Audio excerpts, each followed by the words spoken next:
Well, I'm so happy to be here. We're going to keep it as peppy as possible as we talk about peace and our families of origin and as we do contemplative practice. But I'm going to try to do some somersaults for you too because it's Friday night. Okay?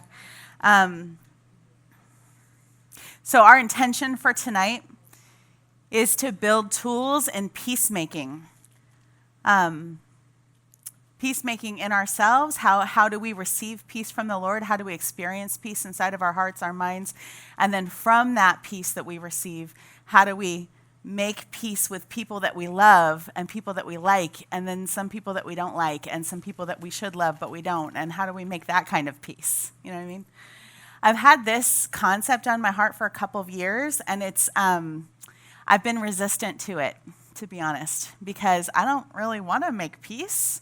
A weird part about being a marriage and family therapist is you're really tired at the end of the week of hearing everyone's pain, and it's like kind of exhausting. And so I found about 10 years into being a therapist that it made me being a good relationship person in my personal relationships made that really difficult for me because I was exhausted emotionally all the time. And so I found I'm giving a lot of people, hopefully, really wise advice on how to do well in their relationships with their people.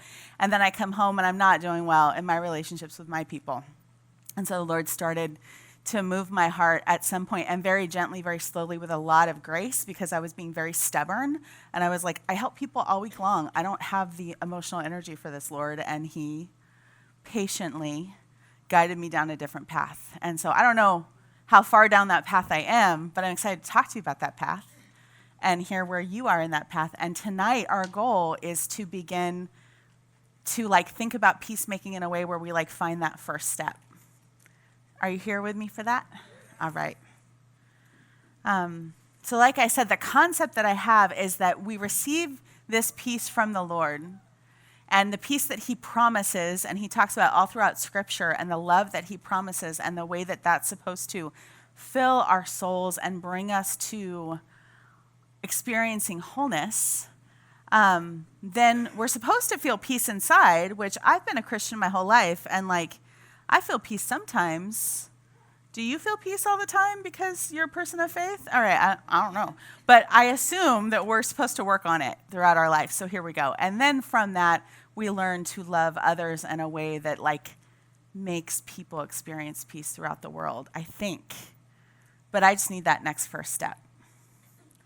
And tonight, I'm trying a new thing with my workshops. I love to talk about things that I like to think about. And I can talk and talk and talk and talk. And if you know me, you know that. Anytime I get to speak at Cityline and preach, I plan for 45 minutes. It ends up an hour. We're all working on that.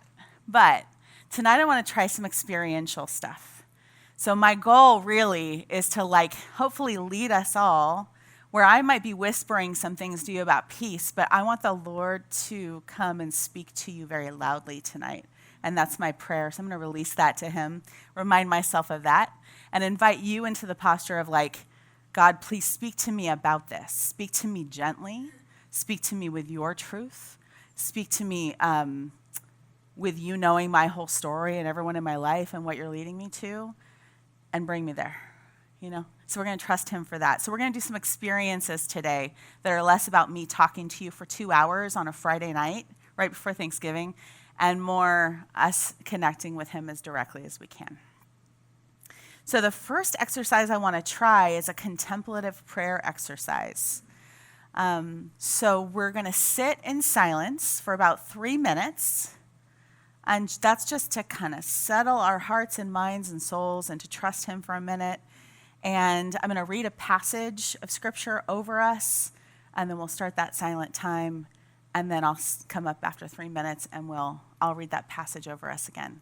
So let me ground us in what we're going to do. The passage is from John 14:27, and it's Jesus speaking to his disciples, and he says, "Peace I leave with you, my peace I give you. I do not give to you as the world gives. Do not let your hearts be troubled, and do not be afraid." I'm going to read that over you one more time. And then we'll start 3 minutes of silence, and it's going to be up on the screen. Look, there it is. Go, Trudy. But the question I'm going to ask you to ask yourself and ask the Lord during this contemplative time is, where in your life do you want peace today, right now, That could be a relationship. That could be inside of your heart and your mind. That could be in your marriage. That could be with your family. Whatever it is, where do you want peace in your life right now? Let me read it over us again, and we'll begin the silence. John 14:27. Peace I leave with you. My peace I give you. I do not give to you as the world gives. Do not let your hearts be troubled, and do not be afraid.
Eyes are closed. When you're ready, you can open them. And I'll read this over us one more time. John 14:27. Peace I leave with you. My peace I give you. I do not give to you as the world gives. Do not let your hearts be troubled, and do not be afraid.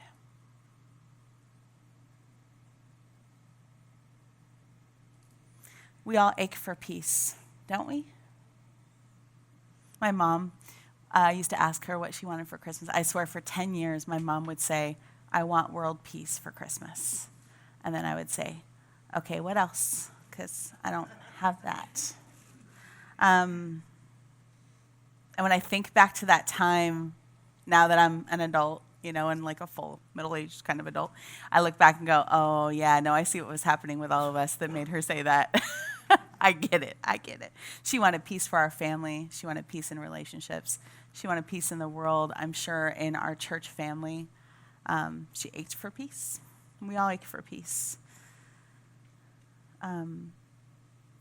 if we define peace from Scripture in Hebrew, it means wholeness or completeness. So to be at peace doesn't mean that we are calm or quiet or like Zen-like. You know, it doesn't mean we never have an emotion or a reaction. I hope that's true, because that feels impossible for me. And I think I would know by now. I don't think I'll ever be calm. But peace means whole, means complete. It means that we have hope. It means that in our relationships, we feel like things can always grow and change and get better, and they can be restored. It means that our hearts, our minds, our bodies can feel calmer. And maybe we can't get rid of anxiety completely, but we can have hope that we can feel some grounding in it. And when I feel anxious, I know that I can be comforted and regulated and feel better. There's wholeness in that. Peacemaking, I think, is a process, like I said, where we get peace from God. It moves through us, gives us comfort, and then it creates peace between us. 2 Corinthians 1, 3-4 says, "Praise be to the God and Father of our Lord Jesus Christ, the Father of compassion and the God of all comfort, who comforts us in our troubles, so that we may comfort those in any trouble with the comfort we ourselves receive from God." That's like the most times the word comfort's been said in a sentence. But it's that idea. God gives us comfort. He's the God of all comfort in our troubles. And then we get comforted, and from that we comfort others in their troubles with a comfort that we receive from God. It's like this, like burpees, the exercise burpee, you know, you get on the ground and then you go out and get back up. It's like up and then down and then out and then up and then down. Okay. It's this motion of this peace that we give out.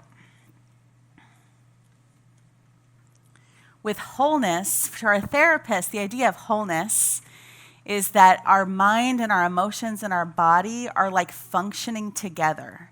So like even when I feel sad, I know where I feel sad inside of my body somewhere, and I can give you the emotion of sadness. And then in that feeling, in my body, in my mind, I'm thinking sad thoughts. In my emotions, I'm feeling sad. In my body, I feel sadness kind of in my gut. And that's like a whole experience. And then I can bring it to my husband or to a friend or to my parents and go, I feel really sad today. I feel it right here. Here's the stuff I'm sad about. And my husband will go, that makes sense to me. And that may not make the sad things go away, but I feel understood and I feel complete in that experience. Does that make sense? So again, wholeness isn't about not being sad anymore. It's not about not being anxious anymore. It's about knowing what it feels like and being able to communicate it to someone that loves me, and then it feels honored by them, and then I feel whole. I feel complete. So that's kind of partially wholeness in our relationships too, but wholeness in our relationships feels like we love each other easily, freely, and we can receive love freely. That's the goal, I think. That's what wholeness feels like in relationships when we complete it. I know that you love me, and so I feel that love from you, and then I try to love you as well as I can too. It reminds me of this couple that I have, it's actually here tonight, that when we were in our 20s and first married, we kind of threw a lot of parties together and stuff, and we'd buy each other food and dinner and stuff. And we would say like, oh, I went to the grocery store and got groceries for us. It was like $40. Don't worry about it. Just get me next time. And then the next time they do something, they go, oh, I got it, but it's like $37. Don't worry about it. Just get me next time. And I can't remember if we had an official rule or an unofficial rule, but it was like, if it's under or over if it's over $40, I'll pay you back. And if it's under, it's going to go out in a wash at some point. And there's that generosity in this. There's this giving and receiving in that. And that's part of relational love, you know, is that we can freely give and receive without fear, without defensiveness, without feeling hopeless, without feeling dismissed. Peacemaking in ourselves and our relationships is a partnership that we have with Jesus. Jesus said the two greatest commandments. If you go to Cityline, you've heard this probably like 27 times in the last few months, and I'm so glad that that's true. Jesus says the two greatest commandments, and if you know them, you can say them with me, are to love the Lord God with your heart, soul, mind, strength, and love your neighbor as yourself. His presence, Jesus' presence in the world as the Messiah, and it's coming up on Christmas, so we could talk about this more excitedly, He's the Prince of Peace. He's bringing peace back into the world, right? He's making all things new. He's making all things whole. He's bringing peace here. And that's part of the gospel, is that he's making all things new and whole. Making peace in our relationships is very hard to do. Like I said, it's been hard for me in the last couple of years. I've realized how much I've kind of frozen up in my personal relationships, and I've had a hard time repairing things personally. So it feels like that muscle's kind of being worn out, I think, as I'm being a therapist. It can be really overwhelming to make peace with people when we don't feel like people understand us. It's easy for us to lean in and kind of be controlling and just try to convince them that we're right and they're wrong. And if they would only understand that we're right, then things would get better. It's hard to not try to please people to calm them down and not actually be able to communicate what we really feel, but just try to make it okay, make it okay, make it okay. Because if you're okay, then I can be okay. And some of us avoid conflict. Some of us as much as we can, if conflict arises, we don't engage in it. But instead of doing that pleasing thing, we kind of step out and step away and create a little distance, a little more distance, a little more distance until we haven't talked to you for a while. But we don't know why. Often the person that's avoiding doesn't understand their own emotions. But again, we're called to be whole in our relationships. We're called to try to repair and restore and make peace. So we have a responsibility, and I'm talking to myself, to love others well and keep leaning in and not bolt or try to control them or try to please them and just make it okay. We have a responsibility to be honest and tell people what we really think and feel, and then do our best to hear what they think and feel too and try to make it better. But one thing that I've thought and prayed about in the last couple of years is when I feel very overwhelmed by this idea of repairing or making my relationships better, I have really felt a comfort from God that he has the whole picture of this, that he's holding the big story of my relationships. And I just have to worry about the next right step, the next right step, the next right step, and wanting to do the right thing, And so I don't have to make the relationship better. I don't have to make everything better. I don't have to take responsibility for the whole thing. I just have to take responsibility for myself and try to be honest with myself and do my best to be a little more honest, a little more loving, lean in a little more. And so I've felt his peace in that in the last couple of years, like a gentle nudge of just keep moving. I feel like God calls me baby. I think it's because my dad calls me baby. So I hear God's voice. I don't know, correct. Okay. But just keep moving, baby. Just keep moving. You're doing good. One more step. Look them in the eye. Don't avoid them at parties. One more step. Tell them how much you love them. Give them a real two-person front hug, not just like a side hug with leaning in. Show them that you love them. They did hurt your feelings. Try to tell them that they hurt your feelings. Show them that you love them, And so in relationships, trying just a little more, a little more, a little more, to be honest and to be loving at the same time, which I can only do by the grace of God. I don't know about you. You guys with me? Okay. I'm glad. So I think tonight we're going to do an exercise that looks at our family of origin, and it can be overwhelming for those of us that have had a lot of trauma. So what I'm going to ask for us to do, we're going to lean in and try to take an honest look at how we grew up and what happened and the relationships that we had that brought us pain and affected our relationships now and really interfere with that peacemaking process. And I want us to remember that God holds us. He holds our whole family. He's loved your family members longer than you ever could. And so we kind of have that big picture in his hands as we wait for that next right step. And of course, that cues the song, He's Got the Whole World in His Hands. Oh, you guys know that song? Okay, so he's got our whole family in his hands. He's got all of our relationships in his hands. I won't keep singing. He's got our entire church in his hands, not in my hands, too small. He's got the whole world in his hands. He's got our entire experience and life in his hands, and we can just make that next right step. Okay, so I want to move into the next exercise. Now, you have in your packets a handout called Deepening God's Peace. You all see that? And do you all see, maybe people in the back can't, do you see these words that are placed down on the ground up here? Okay, so on the ground, basically on all of these rugs right here in the front, and I put some up on the stage. I don't know if you guys like to get on stage, but 6-year-old me loved getting up on the church stage, so you can get up on the stage. And what we're going to do is an experiential deepening of God's peace. And sometimes experience means that we get up out of our chairs and we do it with our body, not just with our eyes. Because I promise you, I don't want you to just hear me talk the whole night. You know what I mean? All right, so the goal is, don't get up yet. I'm going to describe it. You're going to get up if you're down for it. If you can't get up or you don't feel like it or your knee hurts, all respect, no problem. You have the words sitting in front of you. But I invite you to get up when I cue you, and you'll come up. We'll have another moment of silence, and you'll kind of wander around. And I invite you to read each of these words. Try not to bump into people while you're facing down. But I'm going to ask you to read each of these statements. Some of these are hymns. Some of these are Bible verses. Some of these are current worship songs. And they are all around the idea of peace. And the goal is, I'm going to ask you, if one really hits you. This one hit me and I had to put it. I don't even remember where this is from. It's probably from a psalm. I know that you will never forsake me in my weakness.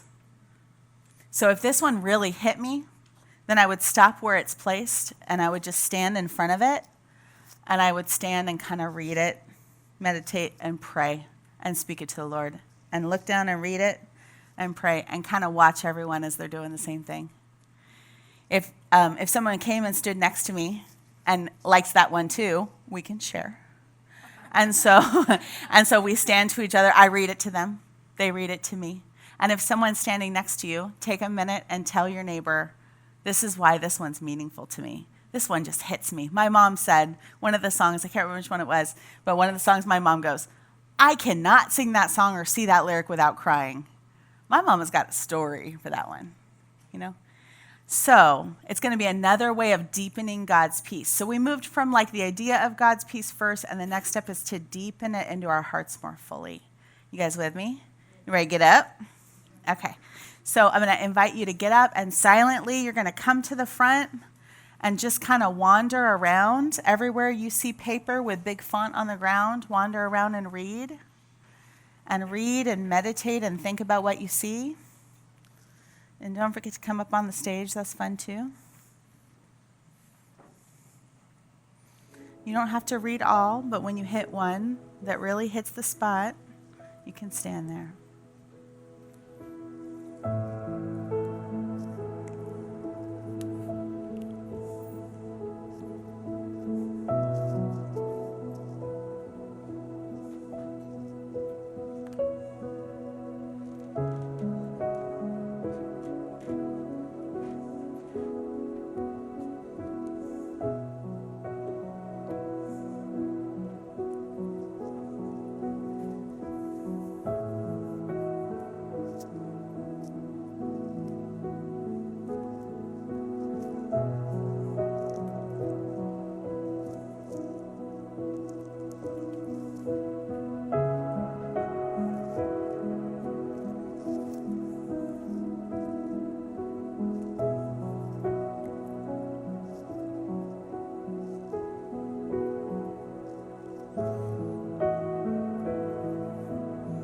Now, I'll remind you again, when you feel like you've landed somewhere, you can stand by it, claim it, and share it.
If you found one that's meaningful to you, you can read it to your neighbor.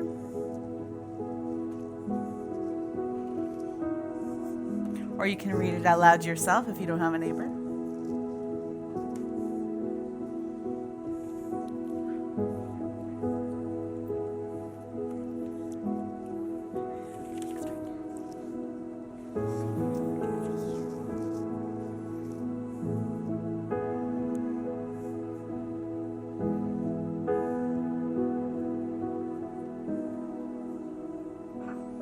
You can read a little louder if you want.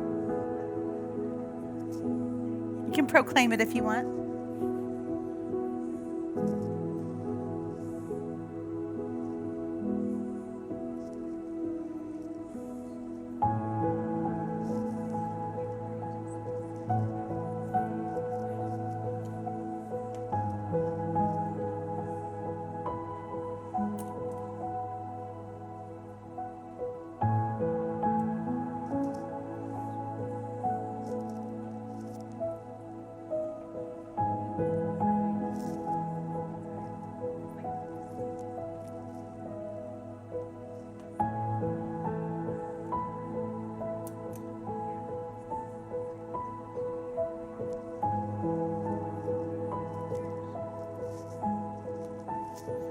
And now you can tell your neighbor, or you can say out loud or say to yourself what this means to you and why it has meaning.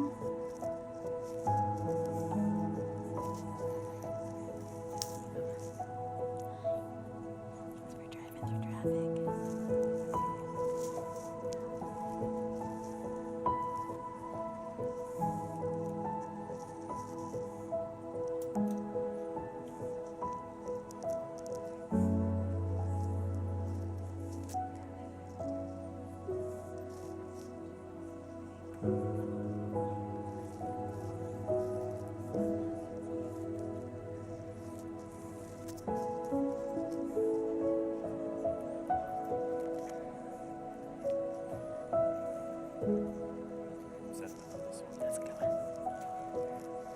It's Psalm 23. You can't lose.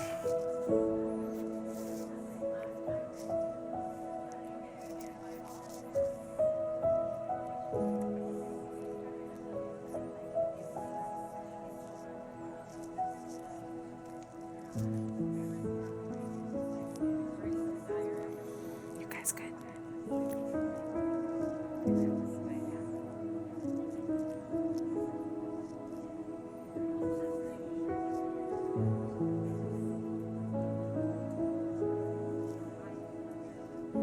And people in the seats tell each other which one you like. Oh, soulmates.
She knows. She said you're so young looking.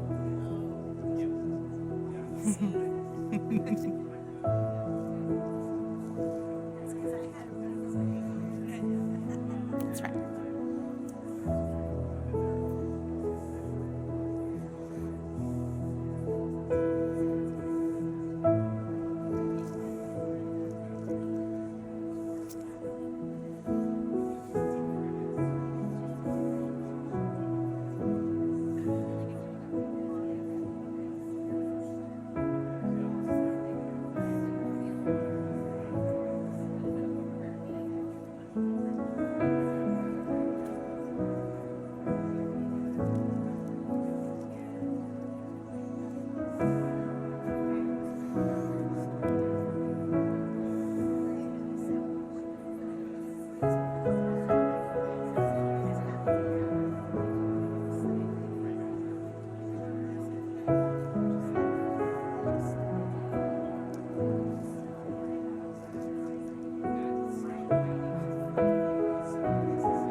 Everyone, you can take about 30 seconds to finish up your conversations.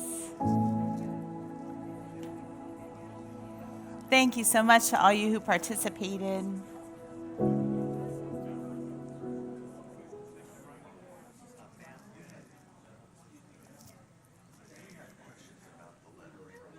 Oh, sure.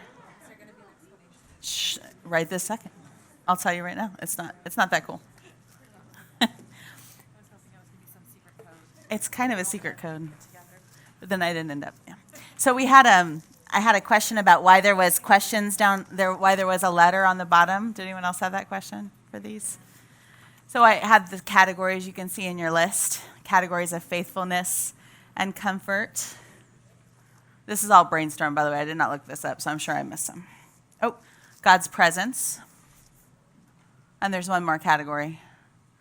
Faithfulness, comfort. So I just wanted to spread out the categories into different parts of the reg. So this is a code for myself. Does that make sense? Okay. It'd be cool if it was more spiritual or glamorous, but it wasn't. I'm so thankful for all you that participated. I have to confess to you that as a youth group kid, I never got up when people told me to get up, ever. I always just kind of sat back by the drinking fountain outside of the church gym and held court out there and joked around, but I would never play the games. There was no fluffy bunny or whatever that youth group game is. We have to eat all the marshmallows. No. Chubby bunny. So the experience that we just had, the purpose of it was to deepen peace. So it's one thing to know about God's peace. I've been hearing about God's peace for years. It's another thing for me to meditate and deepen the knowledge of his peace so that it occurs to me in times where I need that comfort. I need that reminder of his faithfulness. I need that reminder of his presence. So that was kind of the purpose of this, is as you wander around, you're using your eyes, you're using your body, you're reading, you're talking to strangers. I love all of you, but you all don't know each other very well, and you're engaging in that, and that was beautiful. And then as you're having a conversation and communicating about what you experienced, it deepens the peace in your mind and in your heart. That's neuroscience. I could tell you why, but that's another workshop. So I want to talk a little bit about peace inside of us just for a minute before we get to the genogram. So part of what this workshop is talking from the theory of family systems, which is a family therapy theory. I got to teach family systems for a couple of years at Vanguard University. And so I really got to renew my knowledge of this theory that I knew in grad school, but nobody practices it. No therapists do family therapy. We should do family therapy, but we really don't. Let's talk about that. Okay. But we don't. Well, let's talk about why we should. Okay. So in family systems work, the guy that kind of invented family systems is named Murray Bowen. And Bowen he came up with the idea that all of us have anxiety. I'm sure he stole it from Freud. But he said all of us have anxiety, all of us. And within our relationships, we have different kinds of anxiety. And we talk about anxiety a little different now than Bowen did in the 60s. But I think that that's interesting, to think that everyone in my world has anxiety, not just me, and that one anxious person that I know, Everybody. Okay, so with our anxiety, what do we do?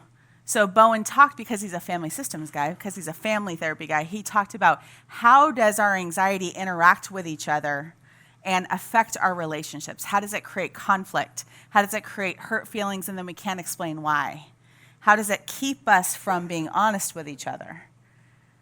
Do you have that? I do. Okay. So we have this feeling inside of us, and what we talk about now with anxiety, at this time, therapists talk a lot about regulation. If you are on mental health TikTok or mental health Instagram, you hear a lot about dysregulation. It's good theory. So the idea is that we are dysregulated often.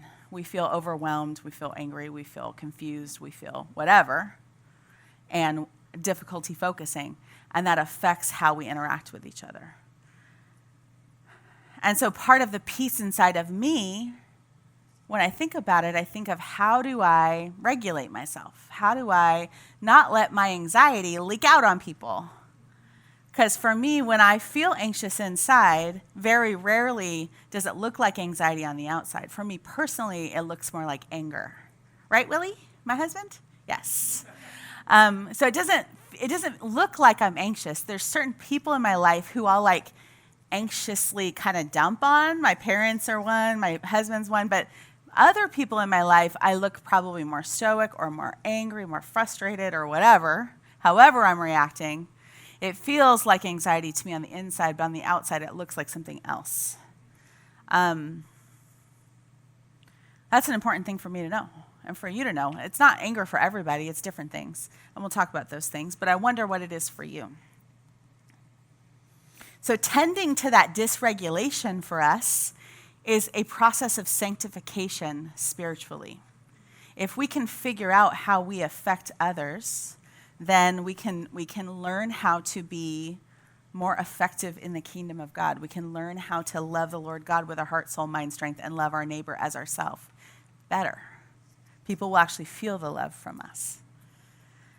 Pete Scazzaro says, he's a pastor in Queens, I think, one of the boroughs in New York City, and he wrote a book called Emotionally Healthy Spirituality. And a quote that he says that's quoted often is, "You cannot be spiritually mature while remaining emotionally immature." They go hand in hand.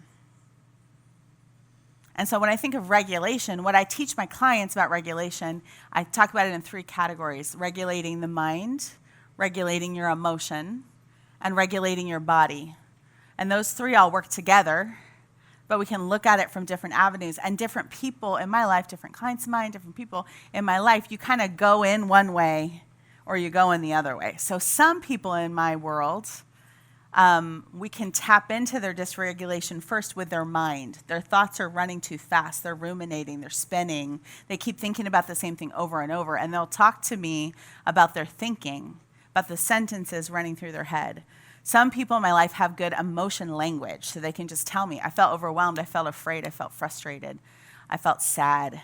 And that dysregulation comes with that emotional awareness. And some of us know it in our body. So we may not have good language for our emotion or have good language for what's happening in our thoughts, but I tell you what, my stomach hurts. And my stomach hurts every time I have to talk to that girl. Every time I talk to her, I start to sweat. I don't know what that means. All I know is my stomach hurts. And then that's our way in to figure out where that dysregulation comes in. Every time I click on that post from that one person, I click on it anyway, but it makes me really mad. And I can feel I just want to throw up or punch somebody right in the face. Anybody? Okay. So like there's this body feeling in that. If you want to, you can raise your hand if that makes sense to you. How many of you feel like you have good insight into your feelings and your body? Raise your hand. I've been working on that for years. Mom and Dad say yes. How about like emotion language? You know you're afraid, you know you're sad, you know you're, yes. All right. And how about your thoughts? How many of you go in first going, my brain has been running and running all day? Is that the first? Okay. That one's for me too. The body one took a long time for me to understand. So regulation is something that we can come in from any of those ways, from our emotion, from our mind, from our body, from our gut. For some reason, gut goes like this. From our gut or from our body. And so with that, we can start at the source. So with certain people, certain clients of mine, we help them first with their thinking because that's what makes the most sense to them. And we talk about, does your thinking match your beliefs? And what do we need to do about that? Beliefs, yes, in Jesus, and yes, in our faith. But does your thinking match your belief? Like, if you ask for help, will you get help? Some people believe the answer is no. That's interesting. We got to talk about that. And then their mind runs and runs and runs. How do I do this by myself? I don't want to call her. I cannot ask her for another ride to the airport. I cannot ask her for another ride to the airport. And your thoughts run and run and run because you can't ask for help. Others of us, it goes straight through our emotions, and that's good wisdom. How do we regulate our emotions? Many of us that go emotion first can talk to someone that's trusted and have them notice your emotions and hear them, and then your emotions begin to feel better. My husband Will and I were pretty newly married, and I only know that because I know what house we were driving in front of. The house we lived in, it was the second place we lived. And I was in the car with him, and he's a very good listener, a very patient person, and I'm just like, I don't know why my stomach hurts, but, and then I start listing all the things that I'm anxious about, and I feel like it was like 8 or 10 things. I don't know if Willie remembers this, he probably doesn't. And so I get to the end of a list of 10 things, and Will goes, well, it makes sense to me why your stomach hurts. Very matter of fact. He didn't like give me a hug and go, well, baby, it's going to be okay. He didn't say that. He goes, made sense to me that your stomach hurts. And right away, my stomach goes, peace. Because Will says I make sense. And when someone tells you, when you're telling them your feelings, that makes sense in a genuine way, not like, that makes sense, but I get that. Yeah, I get that you feel that way. You go, okay. My therapist that I see, I've been seeing for years and years and years, and all therapists have therapists. It's a thing. And so the guy that I see is, he's called an object relations specialist. And that means he's kind of an attachment specialist, if you know that term. And again, since probably very early in our marriage, I started seeing Todd. And I used to say that Todd, he would listen to me, and I am a like, client, there's no break. I just dump on you, and I hope you can hold it. And Todd would go, that makes sense to me. That makes sense to me that you feel that way. And he said that over and over and over to me for like 3 years until I started to believe that my emotions made sense. Isn't that something? It's kind of all that he said. And every now and then he would go, whoa, they can't treat you that way. That felt really good too when he said that, but he didn't do that very often. Mostly, Todd said, because this is part of his training, that feeling makes sense to me. And he'd tell me a little bit about why, but he wouldn't go into it. He would just listen and then tell me that. And I started to believe it. I started to believe that, like, my emotions might be wild, and they are, if you know me, but they make sense. And it doesn't mean I'm right. It just means it's okay. And it neutralizes the feeling of being alone that comes with the other feeling. And then before you know it, you can tolerate that, whatever that feeling is, the anxiety or the sadness, whatever, and then you begin to feel whole. And that's a peacemaking act, isn't it? That's where listening becomes an act of peacemaking. So I can't do a workshop because I'm a therapist without giving you a feelings list. So I just want to point it out that it's in your packet if you want to look it up. And I want to show you one quadrant chart that we made. By the way, you guys, the guy that's videoing is Ryan Longnecker, and he did all of my branding. Do not hide, Ryan. He did all, he's didn't sit right there. He did all my branding for me, and he did all the pretty slides. He picked that color blue. Okay. Yes, thank you, Ryan. All right. So I want to show you this, and you have this in your notes, but I want to show it to you up here too because it's so fun to point at the LED screen. The first time I saw Pastor Jack do it, I got so excited and jealous. All right. So sometimes when it's hard for us to find emotional language, we can look at something like this. Because I gave you a feelings list, a feelings chart, and I don't know if you notice, feelings charts are very overwhelming to read when you have feelings. Right, Krista? Right? I hate handing people feelings charts in session. It's so overwhelming. So I'm not good at it either. I look at that and go, my eyes are blurred. I don't know. All I know is I don't feel good. All right. So I want to point out something here to you. I think it's cool. There's this quadrant idea with emotion. Does your emotion have like a high energy? Meaning, like, are you kind of buzzing? Is it feeling dysregulated inside of you in a buzzy way, in an overwhelmed way, in a way that feels like anxiety, but anxiety is not the only one. So that's high energy, that's the top here. Or low energy makes you feel like crash, makes you feel like you want to go get into bed, makes you feel like you want to tuck into a blanket, makes you want to wear sweatpants all week. That's low energy. I'm jealous about not wearing sweatpants right now, and these pants are not that tight. There's low energy happening tonight. Clearly not. Okay, so there's high energy, low energy, and then is the emotion on the positive side or the negative side? So I saw this chart this week, And I've been feeling buzzy and anxious all week. And I was like, I don't know what feeling I'm feeling, but it's half anxious and it's half excited. It's not negative, but it's twitchy, you know? And then I saw that, so I was like, oh, at least I have a quadrant. Who cares if I don't have a word? I have a quadrant. So I invite you to that idea of like, I feel kind of overwhelmed. I know I feel kind of like I can't sit still and can't settle. And I think I feel mostly happy or excited, maybe. So maybe you feel like challenged or inspired. Usually we're not looking for these feelings on a list when we're feeling these things, but that's okay. Or do I feel relaxed or comforted, calm? Do I feel surrendered or peaceful? Like I know it's going to be okay, like I trust him, like he gave me peace right now, no matter what. Over on the negative side, do I have that high energy feeling of defensive or anxious or angry? Do I feel ragey? Think of your body. Does my body feel like I want to punch something? Do I feel tension in my forearms because I'm squeezing my fists so tight? Even if you don't punch people, I don't punch people, but oh, that feeling right here. Or do I feel like I want to just be alone? Do I feel like I want to just crawl into bed? Do I feel dissociated, like I can't focus? Do I feel guilty or lonely or hopeless? Does that make sense? Yes. All right, there's your feelings list. And I gave you a good feelings list too, because that's what they told me to do in my therapist training school. I just want you to have as many resources as you can, but I always want to make sure you know that the feelings lists, I think, are overwhelming for most people. For most people. Even if you're good at talking about feelings. In my office, I have a pillow that's like a feelings wheel, and it's pretty, it's rainbow colored, and I always want people to use it, but then every time I look at the pillow, I'm like, that pillow makes my brain fuzz over. Where is that in the quadrants? So, all right. So I have some reflection questions for us on our list, but I think we're going to keep moving so we can get to the genogram because I want to give us enough time for that.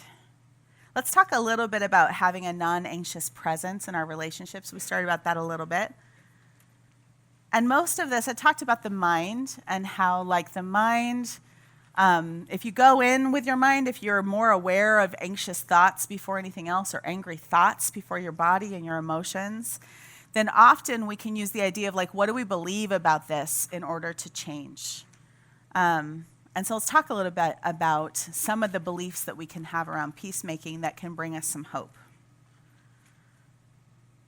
So as we're deepening his peace, as we're reading scripture and listening to worship songs and learning more and more about his peace and praying about it, it invites us into like a daily rhythm of trusting him. And that can begin a process along with the regulation stuff of creating a non-anxious presence. A friend of mine named Joshua, who's in this room tonight, told me this week or last week that he thought that I had a non-anxious presence. And I was like, well, that's good. I'm glad. And I realized, I realized, like, that's good. Like, I'm glad that he's experiencing me in that way, even if I'm feeling anxious inside. I've really been praying about it for the last couple weeks. And where I landed is that differentiated self. Bowen talks about how we don't want our anxiety to ricochet off each other and we want to be at peace. Maybe if we regulate ourselves in a way and learn how to do so, or at least have a little bit of hope in that, then we can present with less anxiety at our people. And again, I mean people that we like and people that we love and people that we're supposed to like and people that we're supposed to love. Those are my 4 categories of people. Because they're all our neighbors, right? So this doesn't mean that I don't feel anxious, I hope. But it means that in my anxiety, in my dysregulating feelings, in the high energy negative feelings, low energy negative feelings over there, that I feel confident that I can hold my response with my anxiety inside my body, inside my mind, and inside my relationships where I trust people and I'm not going to react at people that I'm supposed to love. It's okay that we're overwhelmed. It's normal to be overwhelmed. It's normal to be angry. It's normal to be anxious. And it's good to talk about those things and feel heard by people that love us. But I think our purpose is to not react in that anger, in that anxiety. I think our goal is to not react at people, but to try to remember that we love them in the midst of everything that we're going through. And so I think that's my thesis, y'all. And I've been praying about it all week because what I've been praying about in the last couple of weeks as I've prepared for this workshop is I said, Lord, please help me to not oversimplify or overcomplicate this. I know you're calling us to something here, and I know you're calling us as people of faith to peacemaking. And I don't want to make it seem like it's easy, because I know it's not. But I don't want to make it seem like it's impossible, and then we let ourselves off the hook, because I don't think that's good for us either. He's calling us to something here. And I need him to do most of it for me and show me how. But I want to obey him, you know? And I know that in order to work on not reacting at people, depending on our background, our trauma, what we grew up with, whatever, that's not an easy thing to do for a lot of us, and that's impossible for others. But my hope is that one step at a time, we can get closer to making peace. And so, I sit with people where this is not an easy thing for them to do, and I would never just tell them, you need to pray harder and just try harder. No, that's not what I'm saying. But I think we can take steps in that way, and then we'll look back and see how far we've come in it. So if you can't do this by yourself with prayer or with your church folks or whatever that looks like, I love that. Get a therapist. I love that. Go to a group. Let's get you some more support. I used to work with kids in foster care, and we used to say, that kid needs a higher level of care. We didn't call the kid a bad kid. We said they need more containment. They need more people around them to love them. They need more direction. They need more services. Whatever it is, they need a higher level of care. And some of us need a higher level of support in order to do this loving work. That's okay. But I think as people of faith, we're still called to it by his grace, with a huge blanket of grace dropped over us like a cloud of fog that comes over us, and then we just walk one step at a time, I think a really important part of peacemaking in our belief system is that our relationship with Jesus helps us to remember our own humanity. So we're taught from Scripture that we're made in God's image. I'm going to speak for myself for a second. I'm made in God's image. I screw up all the time. I'm trying to figure out this difficult life that I'm trying to live, and I'm trying to do it well, and I fail all the time. The experiences, the stuff that's happened to me makes my life very complicated, but I am probably most of the time doing my best to live as well as I can. I hope. My hurt is very real. What I've gone through is real. The trauma I've gone through is very real, and it's not something for me to deny in order to keep moving, but his love can heal me. So that's kind of my snapshot of humanity. And so if this is true for me, I think of someone that I'm called to make peace with that I do not like, but I should love them. And so what I just said for myself and for you is true for them. They're made in God's image. They probably made a lot of mistakes. That's my softer way of saying they probably screw up all the time too. They're probably trying to figure out their very difficult life. They have had experiences in their life that make it complicated, but they are probably doing their best to live as well as they can most of the time. Their hurt's very real. Their trauma's real. Their reaction to their trauma is real. But his love can heal them too. And so that's my humanity and their humanity. Have you ever heard the quote, "Be kind, for everyone is fighting a hard battle"?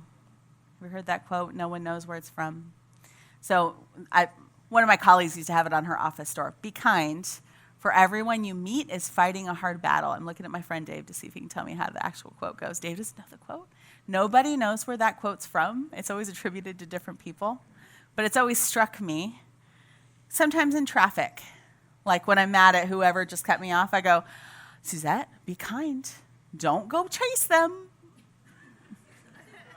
Not in your 20s a little more anymore today. You got a lot to lose now. Everyone that you meet is fighting a hard battle. That person's fighting a hard battle. I think my battle's hard. I know theirs is hard. So we can like accept and engage in people's humanity in that way. Even people that we feel called to make peace with that we don't want to make peace with. First, we can start with their humanity. And so I call us all to peacemaking, work that we think we can't do, that we're afraid to do, that we're too scared to do. And we can ask Jesus to start the process for us and invite us to. Okay. So our next exercise, and I'm going to talk a little bit before we get into it, is called the genogram exercise. And you can find it in your packet. But before you go there, there's another list in your packet that I am not going to go through the whole thing. I just want to hit a few points on. And that's a family systems term list. I just want to ground you in some $5 words today for therapists that make us all sound smarter. Because when you can say a word like differentiation in a sentence, everyone thinks that you have a non-anxious presence, and that's a step of peacemaking. Just kidding. I just think it's fun to teach big words because I like learning big words. So, part of understanding, we're going to go talk about family of origin. Part of understanding our families, it helps us to understand our current relationships because we learned how to love and treat people based on how we were loved and treated and what we saw in our families of origin. And I know that's bad news for some, but it's true, right? We're often unlearning the things that we learned when we were young. So we're going to talk about family systems, which means we're going to talk about terms in relationships. Everyone got the family therapy terms on there? Cool. The first one is the exercise we're going to do. It's called a genogram. Everyone say genogram. It's not the Enneagram. It's called a genogram. It's just a gram. Genogram is a family tree that we're going to make in a couple minutes. And in one picture, the goal is for it to show our family. We're going to do 3 generations of our family, plus your kids if you have them. And in the genogram, it shows relationships and patterns of those generations. And when you do a genogram, the goal is you begin to see, oh, yeah, so my mom treated me that way, and her mom treated her that way, and her mom treated her that way. Interesting. Maybe this is how moms treat daughters in our family. Interesting. It's not always that clean, but you can see patterns in a genogram. It gives us wisdom and awareness on how our current relationships have been affected by our family relationships. So here's a couple more terms. One is called emotional fusion, or being emotionally fused in a relationship. And that is when people in a relationship are overly connected emotionally and have a hard time thinking or acting independently.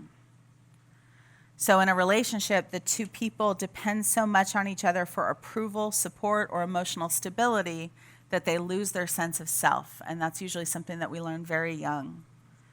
And so in that fused relationship, you might avoid conflict because you're afraid of upsetting the other person. Well, if I'm anxious, she's anxious, so I can't be anxious because she's going to get anxious. That's not good. And so I need to stay not calm, but I need to stay locked down. Otherwise, they're going to get anxious too. Or you could not worry about that. And in your fusion, you could just ricochet anxiety back and forth, back and forth, back and forth. So those people they live very close. They might feel close in their relationship. I know they love each other in their relationship, but it may not be one where you're allowed to have difference in your thoughts or your feelings or your reactions to things. So it's like kind of that family where like it's all about us. It's all about the we. And we have shared emotions. We feel this way. We feel angry today. We feel sad today. And that's usually because whoever has the most power feels sad. And so everyone has to kind of conform and fuse with them. The opposite of emotional fusion is emotional cutoff. This is my personal favorite. Just kidding. This is one I find myself struggling with often. And emotional cutoff is when a person deals with unresolved emotional issues in a relationship by reducing the contact in the relationship or completely avoiding emotional contact with their loved one. So instead of like, if you feel offended or overwhelmed, instead of addressing it with a person, even if it's something small, you distance yourself emotionally or physically. As I was doing this peacemaking stuff in my own life, actually Ryan Longnecker, our videographer today, said, I remember him saying in one conversation that we had, he talked about keeping short accounts. Keeping short accounts. I want to be someone that keeps short accounts.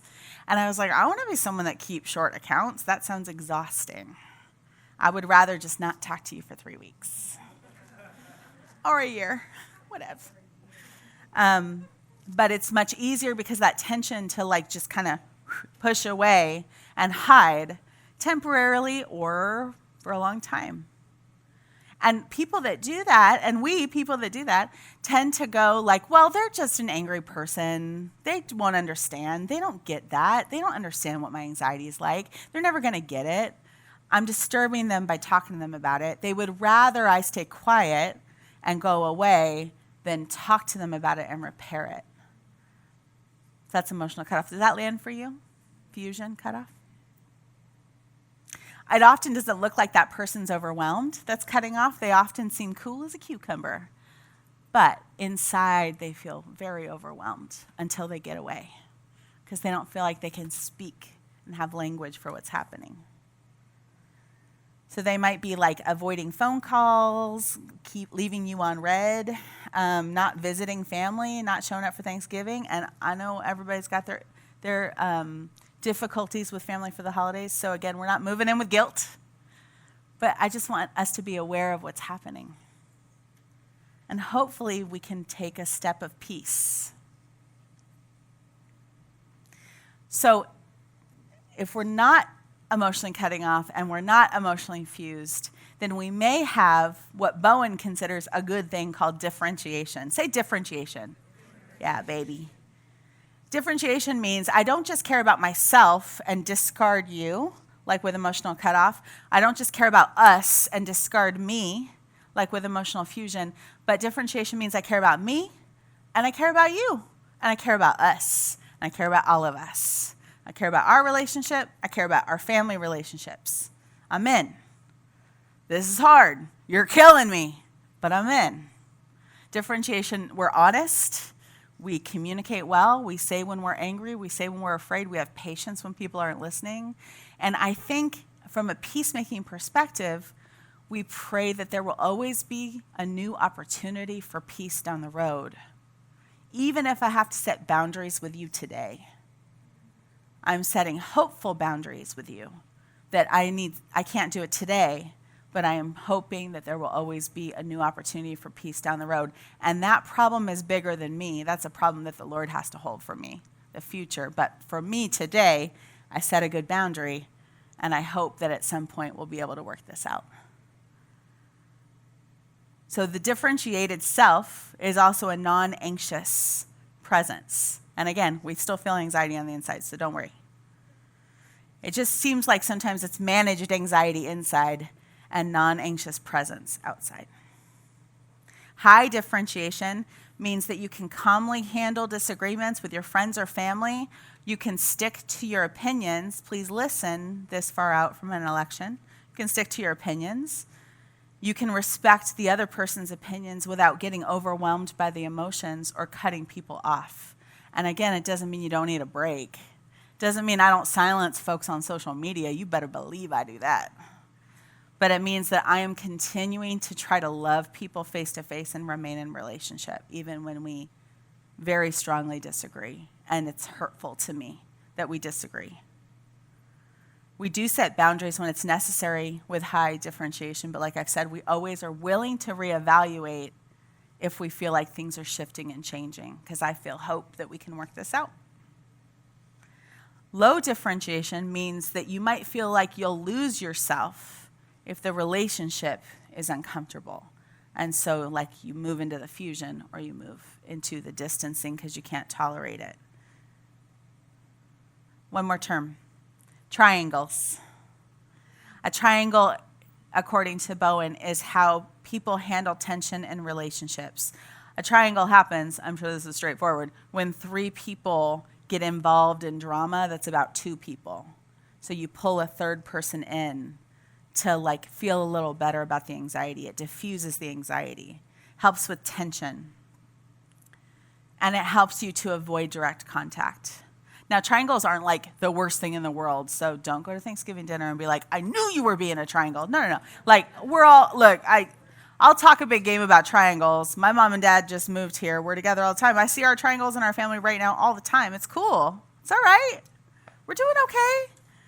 But they can create more friction and more tension in a relationship. And the drama that's already between two of us, you're adding another person to have tension, you know? And so best practice with triangles is that you would not invite the third person in and you would just be able to talk.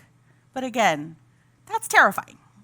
So we're going to do our best with that, but as much as you can, try to be direct. And that is a step of peacemaking. And be kind to yourself. If your whole family's filled with triangles and there's no circles and there's no squares and there's no lines and it's all triangles, be kind to yourself about that. We're all doing our best. But just take one step, okay? I have to say something super cheesy, and I hope that you'll indulge me. In peacemaking, the triangle we want ideally is you, me, and Jesus. I could not say it. It just feels like something that you're supposed to say at church. But I think it's true. The triangle that I want is that if I have tension with my husband, I don't want to bring that to everybody else, try to scoop them in to make it better, and add water to the soup. No, I want to try to work it out with my husband, but I always want to be communicating with the Lord to bring me calm, to bring me peace, to bring me clarity, to remind me that my husband's a human being and not just someone trying to whatever. Not think I'm right, whatever. But I want the Lord to come in and help to diffuse some of that tension, you know? So I guess that kind of triangle is good. We want vertical triangle, not horizontal, whatever. Sometimes I want to say cheesy stuff like that because I went to a lot of youth group conferences when I was a kid, like DCLA, and they always had something like that, like a God-shaped hole, and the only thing that would fill the hole was God. And I know that that's true, but also, it's a little cheesy. So we're going to move into the genogram. Are you ready? Does everyone have clipboards? The half of the clipboards arrived on my porch at 6:15, and my dad went to go get them. Thank you, Daddy. He's the best. All right. Does everyone have a pen? All right. So I'm going to talk a little bit about the genogram. I'm going to show you an example first. And then we're going to dive in, and you have a handout that is a blank sheet of paper that says genogram exercise that you can create your own genogram on, okay?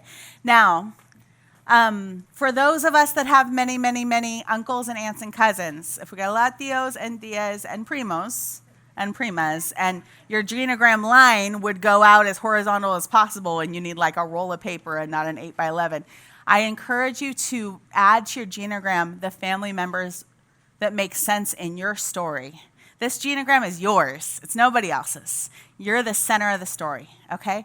So as you lean into it, if you have a cousin that you're fine with, but it doesn't really matter, and they're your third aunt's second cousin, and it's just, they don't have to be on the genogram. They won't know. They're still in your family. It's okay. But just kind of keep the genogram if you feel overwhelmed by I have 7 cousins here. Just keep the genogram to the people that you actually have a relationship with or that you have conflict with. Okay. So we're going to use our example, and here it is. I get to point at the screen again, which is very exciting. So I got to speak on family of origin at Cityline a few weeks ago, and we got to talk about our FU, our family of origin, and Pastor Jack let me do a genogram of Joseph's family. Everyone's familiar with Joseph's family from the Bible? We got a Technicolor dream coat over here. Here's Joseph right here. So this is Joseph's genogram. And you start with Joseph here because he's the center of the family in this story. Let's assume Joseph is my client, or you. So Joseph was one of 12 kids, 13 kids, because Dinah, 12 sons. And he was the 11th. He was married and had 2 kids. And then this tracks his family. So this is Joseph's dad, Jacob, Israel. Jacob's dad is Isaac. Isaac's dad was Abraham. We know this guy, right? Abraham was married to Sarah, had a concubine named Hagar. They had a son named Ishmael. And then Isaac married Rebekah. They had 2 boys. Jacob married, he wanted to marry Rachel, if you remember the story, but he married Leah first because his father-in-law switched them out on their wedding night. Genesis is wild. And then he had 2 concubines that gave him children. We include concubines on this list. They're relevant on my genograms. Okay. And then we have the sons and then Joseph's kids. So this is a good example. That's the family tree part. So as you lean in, you'll see there's 6 steps in the exercise that I gave you. We're going to do steps 1 or 2 first, and this is step 1 or 2. And 2 is that we create just the family tree part, okay? Now, if you have 12 brothers and you only talk to 3 of them and the rest, your relationship's fine, but you're not close and you're not far away and it's fine, you can leave them off. This is a lot of brothers. I feel like I had to honor the 12 tribes of Israel with this genogram, but it's cool. But does this make sense? So I recommend that you start with you kind of towards the bottom. Add your spouse if you're married. Add your kids if you have kids. Add your puppy dog if you've got a puppy dog. You better believe my dog Roxy Hart would be on that chart, just for fun. Have your siblings, and then your father and your mother. So step 1 is the people. And you can do that all in black with your black pen. We're going to have colored pens for the next steps. And then you'll see on step 2, there's the the marriage part. And it's a lot of different possibilities. Are they married? Were they married and separated? Did they get divorced? Was it a one-night stand? Whatever. Whatever's true for you and your family. We put all of that in there because in a genogram, there is no shame. You know? Okay. But you can add that to your family of origin, whatever, with your grandparents or whatever that looks like. Does that all make sense? I'm going to walk around and answer questions. Now, I want to invite you to this. This is supposed to be experiential, which means that we're continuing to practice God's presence as we do this. So it's important that it's not about finishing the genogram. I'll help you finish it later. Just call me. We'll make it work. But the goal today is that you're going to have some insight into your family of origin so that you can pray through the first steps of making peace, either in your family or in relationships that give you insight from your family. I see you guys looking at it, so I'm going to get out of the way. So the goal today is to continue to be prayerful as you go through this process and kind of say, what was true for me and my family? What happens in my body or in my emotions or in my thoughts when I think about my uncle or my aunt or my dad or my mom or my brother or that one cousin? What happens in my gut, in my heart, in my mind? What makes me feel overwhelmed, shamed, anxious, angry? And notice that in the presence of God today. No shame in that. He knows already. He was there. If it's trauma, he was there with you, as he is today. So you can start that process. I'm going to walk around and answer questions. Does everyone feel good enough for the first 2 steps of the exercise? Okay.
I guess just wink at me as you're feeling good about moving on to the next steps, and then I'll walk you through it.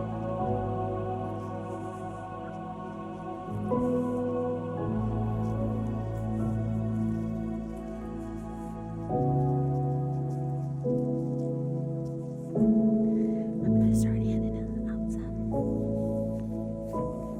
How do you want to do that?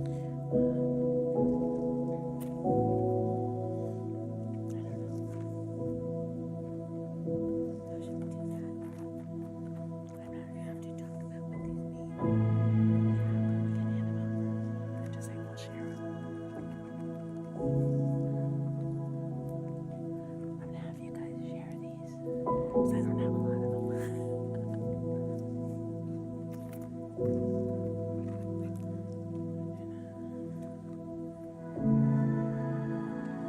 You guys, I'm going to have you share these colors for the next step, okay? Moises, you already got a red one. Go.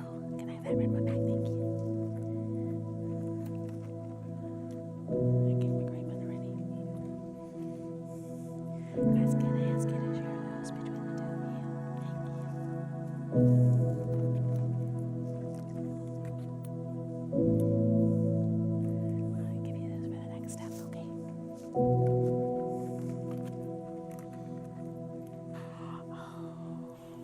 Girl, you're fancy. You're fancy, you're fancy. That's perfect. You guys, here's for the next step for colors, okay? Share between two. This is not a very efficient process, is it? Yeah. Can you share with them? Is that okay? Okay. Okay.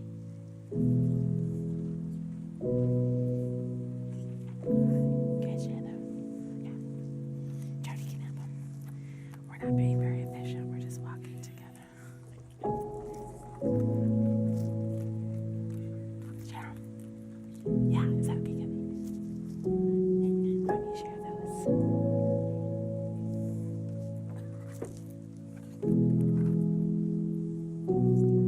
Let me share those, okay?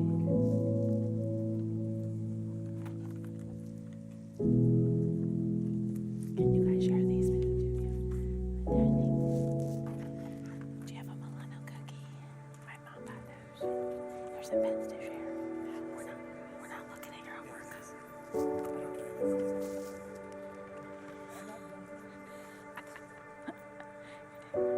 For the next step.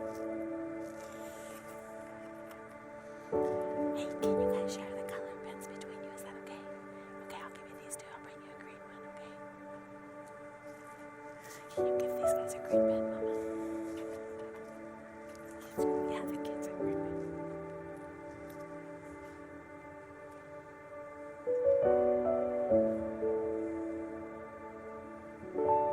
Take one of these two guys.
How about now? Well, there it is. I'll say that again. Again, I'll bring you to Joseph. You see, Joseph has 2 green lines with his brother Benjamin. And Joseph and Benjamin each have 2 green lines with their father Jacob. Jacob sure had his favorites, didn't he? You see, all of Joseph's brothers, I had fun with the red squiggles. Red squiggly lines with all of the brothers to Joseph. Here you see Jacob. Again, he's got a lot of lines coming from Jacob. He's got a lot of things going on in his relationships. You see how Jacob was very in love with his second wife, Rachel. And Rachel had distrust for Leah. Does that make sense based on the chart you have? Okay. You see here Jacob very close to Rebekah, Esau very close to Isaac. There's manipulation there, there's manipulation here, there's manipulation there. The arrows are very important in that one. And Abraham's family is just a mess of red. Look at that. So they had cut off with Hagar towards Ishmael. There's distrust. There's all sorts of squiggles up there and broken lines. So that's an example for you. And I would start give it a 30 seconds of prayer. And if I talk to you about family of origin, there's going to be 1 or 2 people that come to mind first that bring up hurt. That's normal. It's true for me. And so you kind of want to go, how would I describe that relationship? Is it distress? Is it hostile? Was there abuse? Is there just discomfort? Was there cutoff? Did they leave? And so you can start with that relationship first. And then you can think about who else was part of that little part of your family system. I'm going to walk around and answer questions. And again, I ask you guys, I don't want you to get very flooded, triggered. If you start to feel panicky, that's important to me. That's not what we're going for today.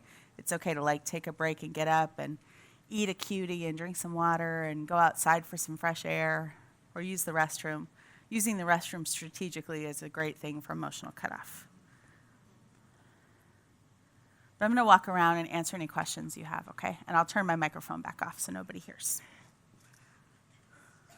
And once you're done with your red pen, can you put it up in the air, and then I'm going to hand it to someone else.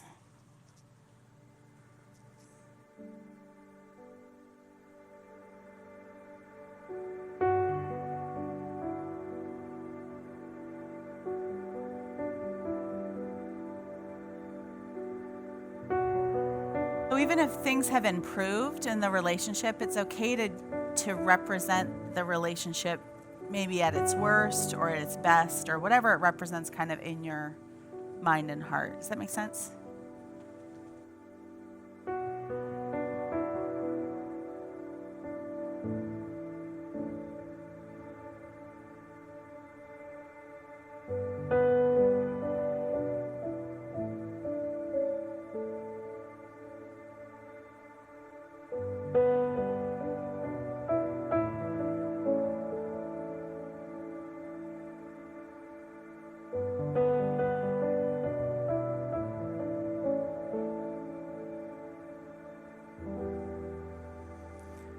Also, it doesn't have to be the perfect representation of a relationship. There's a lot of different ideas on there that could be similar, the same thing. Just choose the one that feels the best to you, feels the most right to you.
I know many of you are still working on it, and that's good. You can take your time.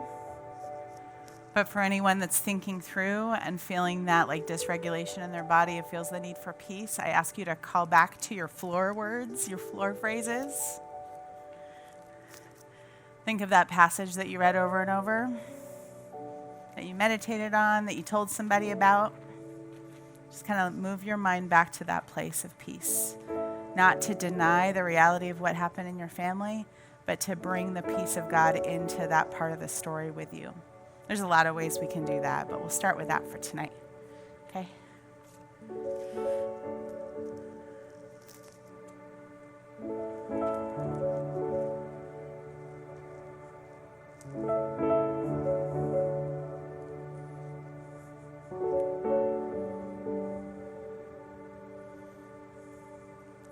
For those of you that feel like your genogram is complete enough, you can move on to the next stage of the processing side. And everyone else can keep going. We got a little bit of time.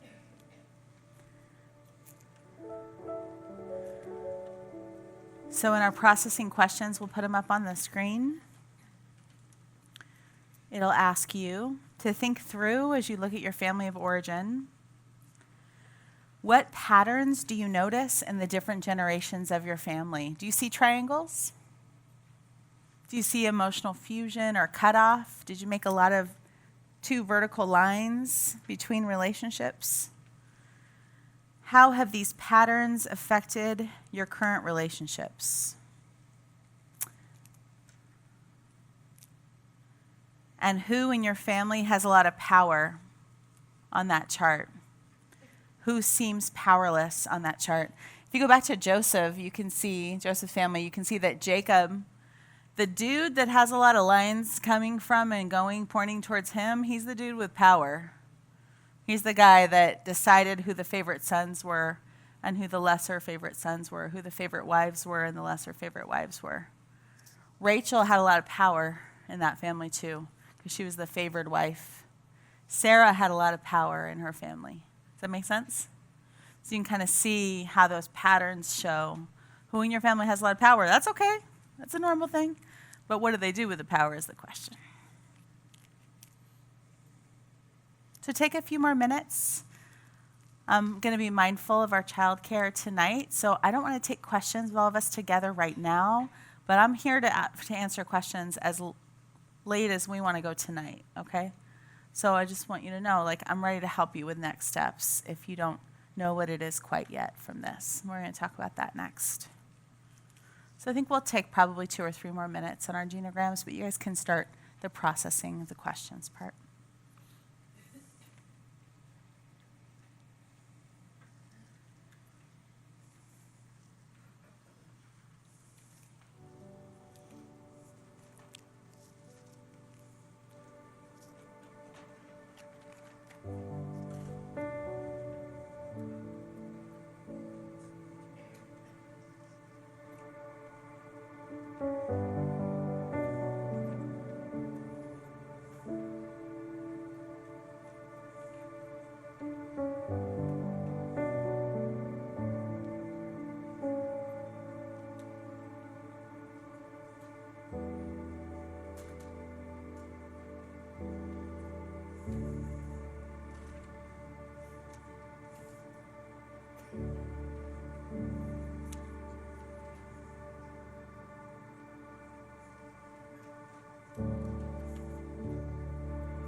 I was tickling my husband's armpit. I was tickling my husband's armpit. I wasn't asking for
Okay, everyone.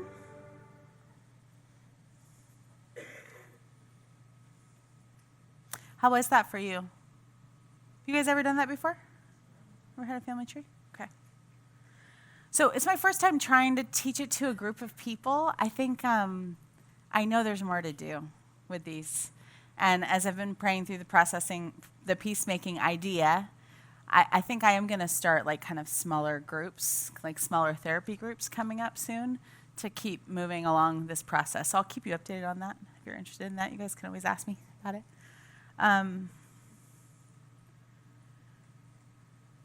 As we close tonight, Ryan, my friend Ryan Longnecker and I were talking about how we're really in between an election and Thanksgiving. So there's a lot of drama stirred up right now, right? There's a lot going on inside of our hearts and minds. There's a lot on our social media feeds. There maybe is a lot that you're anticipating in the next couple of days being with family. And so the purpose tonight is not to make you look up your entire family and have the big picture of all the problems and then go, well, Suzette told me to go make peace, so now I got to go sit down with everyone in my family at Thanksgiving after we eat and talk about all of our problems. Not the goal. And it's really important to comfort yourself if you feel overwhelmed by this picture. If grief came up when you think about your family, if even like memories of trauma came up when you think about your family, that's true of everybody that does a genogram. The goal is to give you a little bit of a bigger picture so that as you're moving forward and wanting to be peacemakers, you have a little bit of insight as to who might be first. If there's one person in your family or in your relationships that reminds you of your family that you want to start that process with. So again, the beauty of God having the entire world in his hands, having our entire family in his hands, having all of our relationships in his hands, is that we can follow his lead on how to make peace and trust that he'll take us to that next step. So we go first step, the next step, the next step. And so I'm going to pray for us kind of a comprehensive contemplative prayer. I'm going to slowly pray a prayer over us.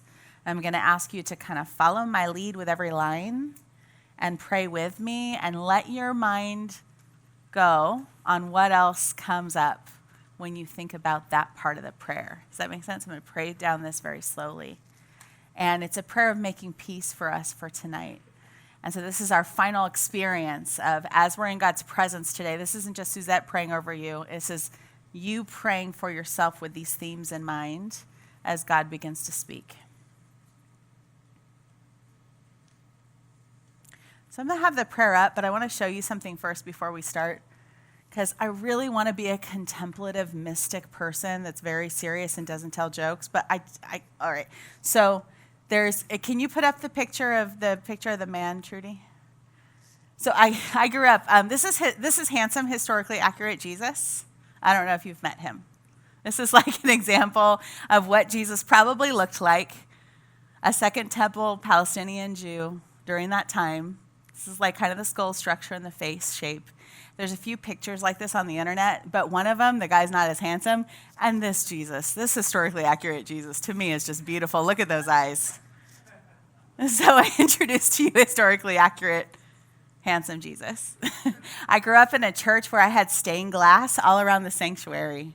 And so growing up, I'm a kid, I can't pay attention during the sermon.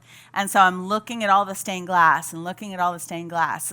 My parents just moved here, so we went to that church for not a final time, but like kind of a ceremonial. We're moving away from the church time. And while we're sitting in there, we're kind of taking pictures of all the stained glass while the pastor's preaching, because it's pictures of Jesus that I have looked at my entire growing up time, and they're meaningful to me, That Jesus is white. Jesus wasn't white. So here's historically accurate, handsome Jesus for us to look at. I don't have him in stained glass, but that's okay. So if you'd like, while I pray this prayer over you, we can pretend like it's stained glass, and you can take a look at it, okay?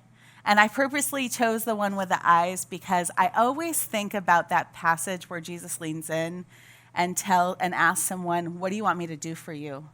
And whenever I visualize that story, I visualize very intense eyes that Jesus has. Of course, growing up, those eyes were blue, but now I know they were not blue. So I like this picture for that reason. So I invite you to look at handsome, historically accurate Jesus, if you'd like, as we pray this prayer over you, okay? I ask you from our time tonight to remember God's presence. And so think of a time in the last few hours where you felt near to him, or you felt overwhelmed by his love or his peace. I ask you to remember his power. He is both immanent and transcendent. He's both holy and sacred and created the entire universe.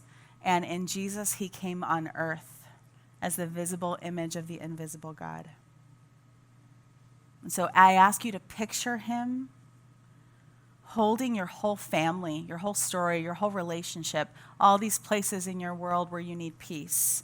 Picture him holding them in his big hands. And as he's holding them, ask him for help. Remind yourself of his deep love for you, the wisdom that he gives you. And remember that his desire is to show you his grace, which means his favor. It means when you ask him for something, he wants to give it to you because you're his child.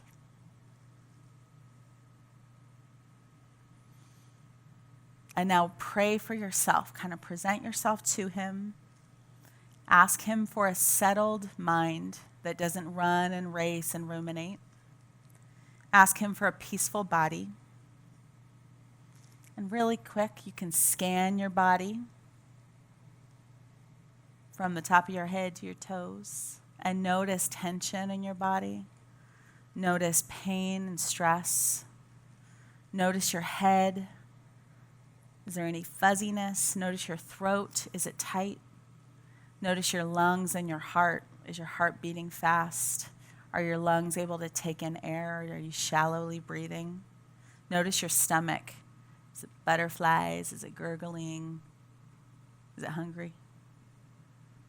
Notice tension in your muscles in your back and your arms and your legs. Do you feel bouncy? Do you feel excited? What do you feel in your body? Tell Jesus what you notice really quick.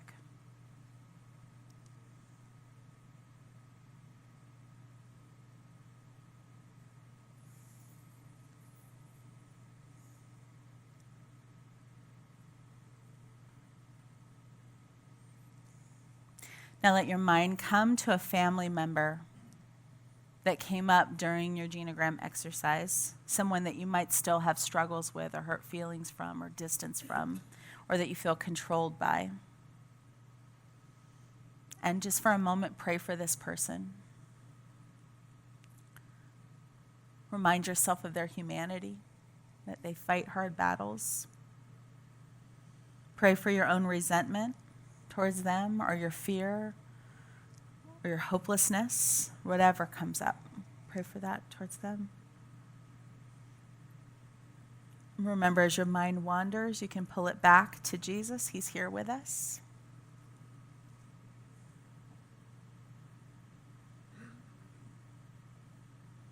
Help us, Jesus, to make peace where we can. Help us to surrender to you the things that we can't control.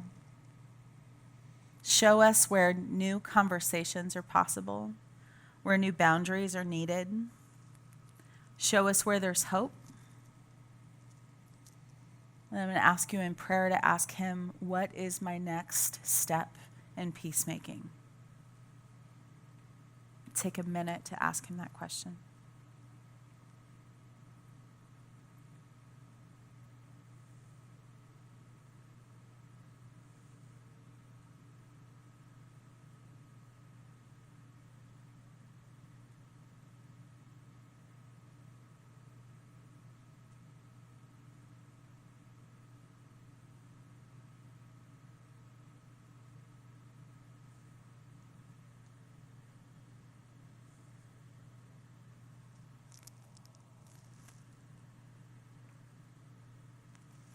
When you're ready, if your eyes are closed, you can open them.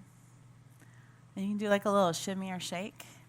You know how dogs, they like shake things off? My husband and I love to say, shake it off, Roxy Hart, shake it off. Like whenever something's overwhelming for her, even if it's too much love, she has to shake afterwards. Sorry, I don't have any cat anecdotes. All right, so we're going to move in our final moment to think about next steps. I want to introduce this to you without any pressure, but I would love for you to walk out thinking, I could do that one thing. That'd be all right. That's the goal. Thank you, Trudy. So in our possible next steps, let's go over them real quick. We could commit to praying for peace about a specific relationship in our lives and one of our systems, our work relational systems, our friendships, our church systems, our family system. We could pray for somebody that bugs us or that stresses us out or that makes us very, very angry or feel overwhelmed, shut us down. Maybe once a week, pray for them 3 times a day, something like that. So maybe you can commit to praying for someone intentionally in that way. Maybe you can think of someone that you haven't connected with in a while, but you would like to make peace with them, not necessarily tension, but you want to connect, and you can ask them for a meal or coffee. Maybe you can ask for forgiveness for something that you've done, big or small.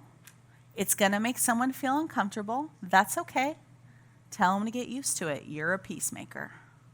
We've got to take responsibility for things. So ask for forgiveness. Talk to someone in your life about how they've hurt you or offended you. Or tell Jesus, I want to talk to them, but I don't think they'll listen, and I'm not ready yet. Please be patient with me. And then feel him give you his grace. That's okay, too. That's peacemaking. Ask God to soften your heart towards someone, even if you can't talk to them or make amends yet. Commit to wanting to make peace in your relationship and tell God, I'm not ready yet, but I want to. Help me. I had an experience where for a year I felt like God was leading me to have a conversation with someone in my family and do it. Just do it, Suzette, just do it. And I felt like I should just do it. And I was learning about peacemaking and I'm teaching family systems and I should just do it. And I put it off for a year, for a year. And with his gentle grace, he still led me through a process of a beautiful conversation. I didn't get punished for waiting for a year. I was not being obedient. And my mom used to tell me that slow obedience is no obedience. Did your moms tell you that? My mom's right there and she's nodding at me about it. I had very slow obedience in terms of making amends with this person. But when I finally did it, he actually softened that person's heart towards me first and brought me to a place where we could have a relationship. And it really repaired it. And it was like he offered it to me like a gift. Not because I wasn't being obedient, but because of his grace. Does that make sense? So I like to offer you that story to say, like, he's going to do a lot of it for you, I think, if you ask him. And if you're willing to see it. I think. Give it 5 years. It's okay. But tell him, I want to be obedient. Help me. Help me do it. Take me 90% of the way, Lord. I don't know how. That is a beautiful, honest prayer. So take a minute to consider your next step. And I would love for you to write it down. Not because I'm going to ask you in 3 weeks if you started and hold you accountable, but just to hold yourself accountable. There's a meaning in writing something down that you want to do. Go ahead and take a minute.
think you can let them know we're here to talk. We love you. We're here to talk. No, I don't want you to feel pressured, but we're ready when you're ready. Yeah. Does that help?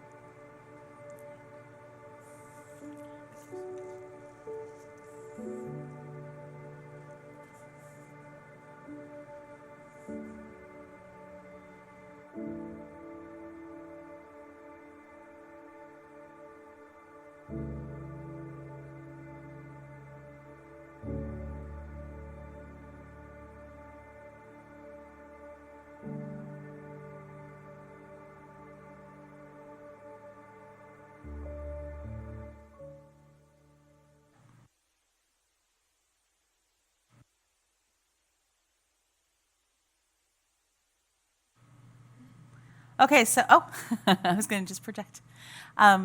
So we have taken a little bit of time, and I'm going to do a closing prayer over us. I'm so grateful to all of you for coming today. Thank you so much.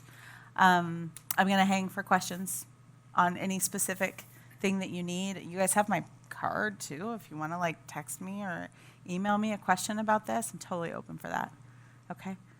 I won't be answering them tomorrow because tomorrow's my day off, but next week. Monday. That's called boundary. Yeah, don't check my email on the weekends. But I'm so grateful to all of you for coming. It's really meaningful to have you all show up on a Friday night. And let me close in prayer over us, and then I will send you guys on, but we can stay for questions if we want, okay? God, thank you so much for this time. I'm grateful for your grace, Lord, and your patience with us as we seek peace. We want to be peacemakers, Lord. Help create that inside of us. Help us to feel hopeful. Help us to feel comforted by you. And please reveal what these next steps are. In Jesus' name, amen. Thank you, everybody.